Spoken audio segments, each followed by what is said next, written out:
Hello welcome back once again DPS learning point. आज की इस सीरीज में हम जानने वाले हैं ट्रायंगल्स के बारे में, क्लास 10th का 6वां चैप्टर।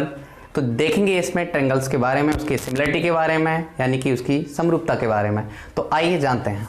देखिएगा, सबसे पहले हम जानेंगे सिमिलर फिगर्स के बारे में। इसके लिए हम कहते हैं समरूप आकृतियाँ। हिंदी मीडियम और इंग्लिश मीडियम के दोनों स्टूडेंट्स के लिए देख सकते हैं और सीख सकते हैं। देखिएगा, सिमिलर फिगर्स के बारे में हम समझते हैं। सबसे पहले सिमिलर फिगर्स क्या होता है, जैसे कि एक मैंने ये सर्कल बना दिया, एक ये बना दिया और एक ये बना दिया। तो हम इसमें कहें कि 1 2 3 ये तीन फिगर्स आपको शो हो रहे हैं, तो इनमें क्या क्या सिमिलरिटी है। तो आप कहेंगे सर तीनों एक जैसे दिख रहे हैं। अगर मैं यहाँ पर एक ये चिन्नू सा बना दूं तो भी ये सिमिलर फिगर होगा। बात समझ में आ रही है ना आपके लिए, कि एक ऐसे फिगर जो दिखने में कैसे हों, समरूप हों, समान रूप के हों, उन्हें हम क्या कहेंगे, समरूप कहेंगे। अब हम जानेंगे ट्रायंगल के समरूप के बारे में, लेकिन इससे पहले थोड़ा सा और इसमें जान लें।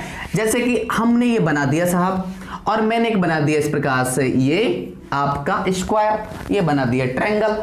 अब इसमें और इसमें कुछ समानता है, समान दिख रहे हैं? नहीं दिख रहे हैं, बिल्कुल नहीं दिख रहे हैं। तो इस कंडीशन में ये समरूप नहीं है। अगर मैंने एक ये बना दिया और मैंने एक बना दिया आपका रेक्टेंगल, तो इस कंडीशन में ये रेक्टेंगल भी कैसा नहीं है, समरूप नहीं है। ये इसके समरूप नहीं है, ये इसके समरूप नहीं है, ये भी नहीं है। तो जो दिखने में कैसे हों, समान रूप के हों, उन्हें हम क्या कहेंगे, समरूप कहेंगे। तो आप इसका जो बेस है उसको आप समझ पाए होंगे कि आखिर हम समरूप कहते किसे हैं। अब हम चलते हैं कुछ कंडीशंस की तरफ कि आखिर समरूप की कंडीशंस क्या होती हैं। चलिए अब हम देखते हैं कि रेशियो ऑफ ट्रायंगल सिमिलरिटी। ठीक है, ट्रायंगल के बारे में हम क्या जानेंगे कि इसकी सिमिलरिटी कैसी होती है। तो सबसे पहले हम जानेंगे कि आखिर ट्रायंगल क्या होता है। तो देखिएगा, तीन भुजाओं से घिरी हुई आकृति को हम क्या कहते हैं, ट्रायंगल्स। तो यानी कि 3 साइड्स होंगी आपकी, 1 2 3। इनसे जो इसकी जो साइड्स है, ये एरिया है वो घिरा हुआ है 3 साइड से, तो हम क्या कहेंगे, आपका ट्रायंगल बनके तैयार हो गया। यानी तीन भुजाओं से घिरी हुई आकृति को हम क्या कहते हैं, ट्रायंगल कहते हैं। अब हम इसमें ये जानेंगे कि आखिर समरूपता की क्या निशानी होती है, क्या कहानी होती है, और कैसे हम कहेंगे कि ये जो ट्रायंगल है वो आपका समरूप है। तो देखिएगा, उसमें इन्होंने 2 पॉइंट्स बताए हैं आपके। पहला पॉइंट्स क्या बताया है कि two triangles are similar when, कब, there corresponding angles are equal. तो सबसे पहले हम 2 ट्रायंगल्स बना लें और एक ट्रायंगल हम ये बना लें, इसका इस प्रकार से ये। ठीक है, तो हमने यहां पर ट्रायंगल बना के तैयार कर दिए हैं और इनके हम नाम दे रहे हैं। ठीक है, नाम इसके दे दो A B C, इसका नाम दे दो P और Q और R। इसका वैल्यू दे रखा है मैंने यहां पर 60, इसका 65 और इसका दे दें हम 55। ठीक, तो इस प्रकार से इसकी भी वैल्यू दे दें हम कितना, 60 65 और 55। ठीक, इतना दे दिया।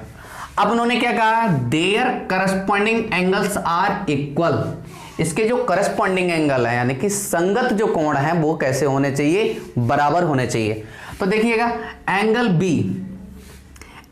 बी बराबर है एंगल क्यू के। और देखिएगा, हम इसमें चलेंगे तो 2 प्रकार से चल सकते हैं। या तो हम चलें क्लॉकवाइज या फिर एंटी क्लॉकवाइज। क्लॉकवाइज क्या होगा, यानी कि जब हम इस डायरेक्शन में चलेंगे, तो हम क्या करेंगे, एंटी क्लॉकवाइज चल रहे होंगे। और जब हम इस डायरेक्शन में चल रहे होंगे, इस डायरेक्शन में, तो हम कहेंगे क्लॉकवाइज चल रहे हैं। तो देखो, क्लॉकवाइज को ऐसे आप समझ सकते हैं, जैसे कि आपकी घड़ी इस प्रकार से बनी होती है, इस प्रकार से 12 6 3 एंड 9। तो इस प्रकार से आप घड़ी की जो सुइयां वो ऐसे चल रही होती हैं, ऐसे करके, ऐसे इस प्रकार से चल रही होती हैं। घड़ी की सुइयां ऐसे चल रही होती है ना, इस प्रकार से आगे के लिए। तो आप जब वो इस दिशा में चल रहे होंगे, यानी कि इस प्रकार से चल रहे होंगे इस डायरेक्शन में, तो आप कहेंगे क्लॉकवाइज चल रहे हैं, यानी कि घड़ी की दिशा में चल रहे हैं। और जब आप उल्टी दिशा में चल रहे हो, ऐसे करके ऐसे, तो आप कहेंगे एंटी क्लॉकवाइज चल रहे हैं, यानी कि विपरीत दिशा में चल रहे हैं हम। ठीक है, तो अब इसमें आप 2 कंडीशन में चल सकते हैं, या तो क्लॉकवाइज चलें या फिर एंटी क्लॉकवाइज चलें। तो इस प्रकार से हम चल रहे हैं इसमें एंटी क्लॉकवाइज, ठीक है। तो हमने बी एंगल जो है, इसका जो संगत कोण है वो क्या है, क्यू है। अब इस डायरेक्शन में चल रहे हैं तो इसका जो सी का एंगल, सी का आपका कौन सा है, एंगल आर, एंगल आर इसका कौन सा करस्पॉन्डिंग एंगल है। अब एंगल ए का कौन सा करस्पॉन्डिंग एंगल है, एंगल ए का करस्पॉन्डिंग एंगल कौन सा है, पी, एंगल पी। तो पहली कंडीशन हमने फुलफिल कर दी कि their corresponding angles are equal, उसके संगत जो कोण है वो बराबर होने चाहिए। दूसरी कंडीशन होना ये कहा कि their corresponding side are in the same ratio. अब यहां पर इसकी वैल्यू दे दो, जैसे कि 3, 4, 5, ठीक है। यहां पर दे दो इसकी वैल्यू 6, 8 और 10। तो देखो इसकी जो देयर करस्पॉन्डिंग साइड, इसकी संगत भुजाएं, तो यहां पर ए बी की संगत भुजा कौन सी है, तो आप कहेंगे ए बी की संगत भुजा है कौन सी, पी क्यू, कौन सी, पी क्यू बराबर। अब यहां पर आप इस कंडीशन में चलेंगे, यानी कि बी सी की कौन सी भुजा है, क्यू आर, बी सी की जो भुजा कौन सी है, क्यू आर और आर बराबर सी ए की संगत भुजा कौन सी है, आर पी। अब देखो ये सेम रेशियो में होने चाहिए। जैसे ए बी की वैल्यू कितनी है, ए बी की वैल्यू 3 है तो 3, पी क्यू की वैल्यू कितनी है, 6 है तो आप 6 रख देंगे बराबर। बी सी की वैल्यू कितनी है, 4,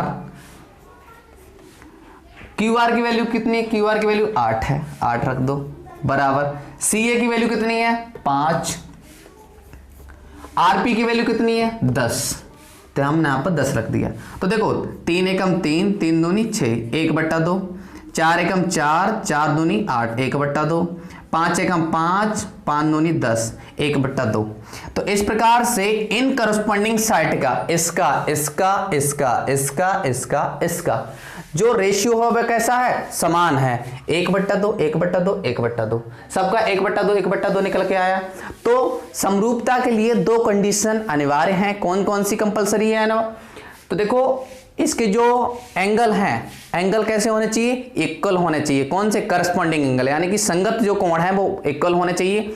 दूसरी आपकी कंडीशन ये है कि उसकी जो संगत भुजाओं का अनुपात है वो भी आपका सेम रेशियो में होना चाहिए, जैसे मैंने आपको सिद्ध करके दिखाया है।